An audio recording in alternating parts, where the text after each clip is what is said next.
Good evening, everyone. It's great to be here. Matthew, so you're ready to do some experiments? Yes. Have you got your safety glasses on? Yes. Have you got your lab coat on? Yes. Okay.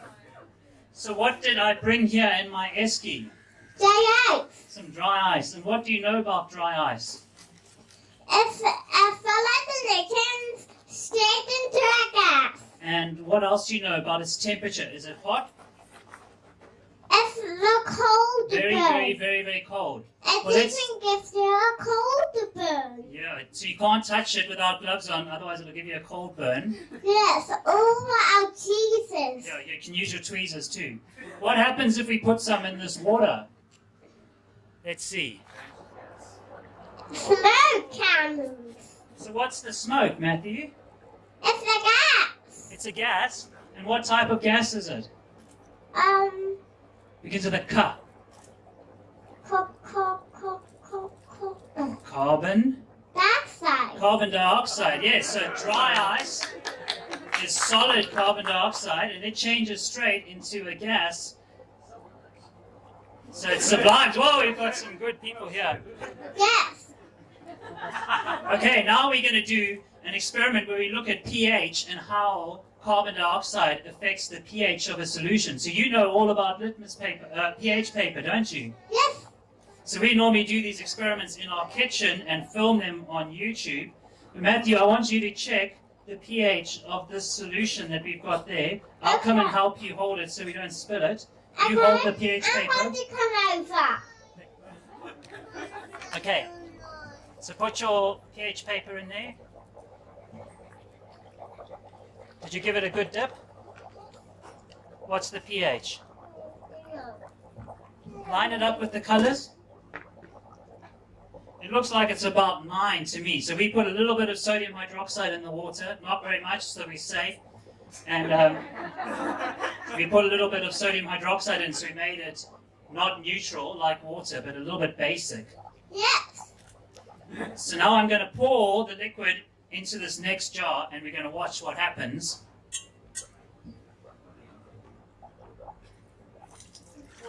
Whoa! There are seats up the front if you want to come and sit. What happened? Okay, so we put a pH indicator in there. Matthew, in the kitchen, we normally make our pH indicator with cabbage, and we boil the cabbage, and then it goes purple. For this one, we used a slightly different pH indicator. It's called phenolphthalein, so it goes pink when it's basic. Yes? Excuse me, I know about philo. Phenolphthalein? What do you know about it? I don't know. Does it change color? Yes. Should we see if we can make it change color? Why don't you come around here with your tweezers? Okay. Okay, so put a few bits of dry ice into our pink solution with phenolphthalein. So we're getting some bubbles there. Some carbon dioxide gas has been made. Let's keep watching what's happening to the color. We scaled up our volume, so we might need a bit more than we normally use. Whoa! What's happening to the color, Matthew?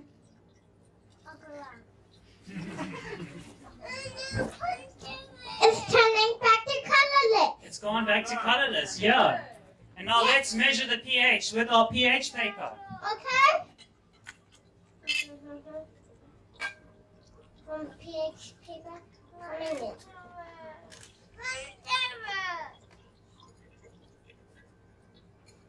All good. So now what's the pH? Can you line it up? Looks like it's about 6 to me. So the carbon dioxide reacted with the sodium hydroxide, and is it now a base, or what type of chemical is it? I don't know. Because of an A. Oh. Acid. Acid. Yeah, so it's become an acid. But you know, Matthew, that we can get carbon dioxide from dry ice, but we also make a lot of carbon dioxide when we do things. Do you know what sort of things make carbon dioxide? Cars. Yeah, so cars make carbon dioxide when the engines burn the petrol, and also the airplanes make carbon dioxide. And to make electricity, sometimes we have to burn coal. That also makes lots of carbon dioxide. So we're producing lots of carbon dioxide. I mean, we drive our car quite a lot, don't we? Yes. So we're making lots of carbon dioxide. So what do you think is happening when the carbon dioxide goes into the ocean? All the creatures might get sick and die. Yeah, so we're making the ocean more acidic because we keep dissolving carbon dioxide into our oceans. And what do you think that's going to do to the animals in the sea? Make them die. Yeah, well, let's have a look. We did an experiment before we came in. We got some eggs, and we put them in some vinegar, and eggshells are normally very, very hard. But now they're bouncy.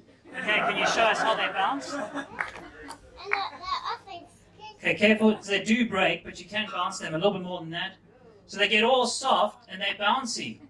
So what happened, Matthew, is the acid in the vinegar dissolved the shell, the calcium carbonate in the shell of the egg, and so it made it all soft. So what animals in the sea do you know that have shells?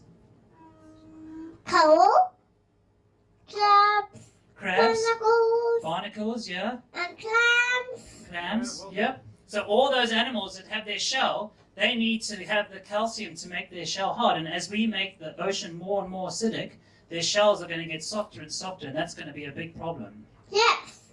So what do you think we can do about it?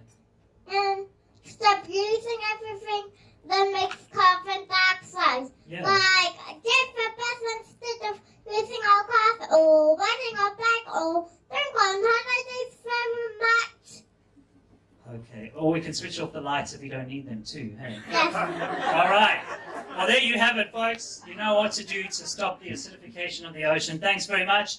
We have a YouTube channel called Khemistry Kid. If you want to check us out, we post videos every now and then. With a K. Chemistry with a K, yes. Don't get that wrong. You might find us. But thank you very much, and well done, Matthew. And well done, Daddy. Ready to do a big bound? Ready? Ready to bow? 1, 2, 3.